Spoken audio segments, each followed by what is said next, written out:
You've been doing everything right. You save consistently, you pay your bills on time, you avoid debt like it's contagious. But here's what nobody tells you. Your discipline might be silently destroying your wealth. Right now, in 2026, the money sitting in your savings account is losing value every single day. Not because you're making bad choices, but because the system is rigged against people who play it safe. This list isn't about getting rich quick or taking reckless risks. It's about recognizing that 7 habits you think are protecting you are actually keeping you trapped. Let's go through them. Let's start with the most obvious one. Keeping your money in a savings account. It feels completely safe. The FDIC ensures it, you can access it anytime, and there's zero market risk. But if your savings account pays 4% interest and inflation is running at 3.5%, you're only gaining 0.5% real return. That means a $10,000 nest egg is losing purchasing power every year, even though the dollar amount looks the same. You think you're building security. What you're actually doing is watching inflation slowly consume your future. Now flip to habit number 2, rushing to pay off all your debt. Everyone says debt is bad, and sure, credit card debt is toxic. But what about a mortgage at 4% interest or a business loan at 5%? If inflation stays above your interest rate, you're paying back loans with money that's worth less than when you borrowed it. That's financial leverage working in your favor.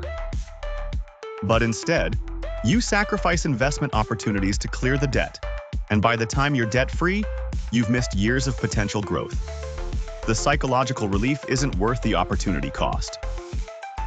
Habit 3 is maxing out your retirement account and calling it done. Everyone pushes the 401k or IRA as the ultimate safe move. All that money grows tax-deferred, right? Except you've locked it away in one bucket with no flexibility. You can't touch it without penalties. And if the market hits right before retirement, you absorb sequence of returns risk that a diversified approach would have smoothed out. In 2026, you need taxable accounts too. Accounts you control, accounts that let you pivot when opportunity shows up. Here's habit 4, keeping your lifestyle expenses frozen at some arbitrary low level. You tell yourself you're being disciplined, but you're actually robbing yourself of the tools that build income. You skip the course that could teach you a skill worth $20,000 more per year.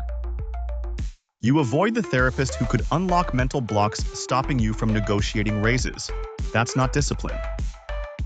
That's self-sabotage dressed up as frugality.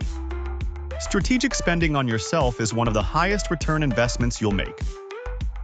Habit 5 is blindly following the 60-40 stock-bond split your advisor recommended. That might have worked when inflation was low, but in 2026, bonds are getting crushed by rising prices too. You need real assets. Real estate that holds value, commodities that rise with inflation, businesses that generate cash flow faster than prices climb. A one-size-fits-all portfolio is safe in the sense that it's boring, but boring doesn't work in a high-inflation world.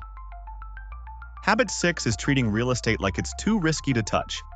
You hear the stories about people losing homes, so you stay on the sidelines. But property is inflation-proof. You use leverage to buy an asset, rent covers the mortgage, inflation erodes the debt while rents rise. That's not speculation. That's a time-tested wealth builder. Sitting on the fence costs you more than the risk of getting in. Last one, playing it too safe with broad index funds alone.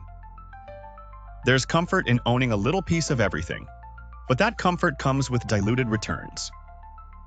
You need selective concentration in areas where you have conviction. Balance matters, but balance doesn't mean avoiding growth. The real risk in 2026 isn't taking action. It's doing nothing while inflation quietly eats away at everything you've built. Safety and stagnation are not the same thing.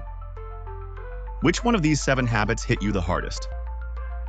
Drop it in the comments and subscribe so you don't miss the strategies that actually work in this economy.